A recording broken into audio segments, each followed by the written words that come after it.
ყველა ახალ პროექტზე მუშაობის დაწყება ძალიან ემოციური მომენტია. ემოციას იწვევს იმის გააზრება, რომ შენ გონებაში რაღაც უნდა შექმნა, მოიფიქრო, გამოიგონო, შემდეგ ნაზრები ფურცელზე გადაიტანო და საბოლოოდ განახორციელო რაღაც ახალი, ისეთი რაც აქამდე არ გინახავს და არ გაიკეთებია. ამასთანავე სულ უნდა გახსოვდეს, რომ სივრცე, რომელსაც შენ ქმნი, ძალიან კონკრეტული დანიშნულებისაა.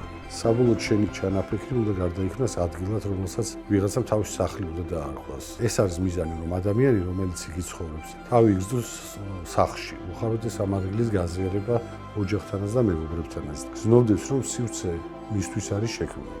იგრძნოს მასთან ემოციური კავშირი. ასევე ძალიან მნიშვნელოვანია არქიტექტორის მიეცეს თავისუფლება მუშაობის პროცესში. იგრძნოს, რომ დამკვეთი მას და მის გამოცდილებას აფასებს და ენდობა. სწორედ ასეთი მიდგომა აქვს placemaker-ს და სწორედ ამან განაპირობა შედეგი, რომელიც საბოლოოდ ასეთ პროექტად ჩამოყალიბდა.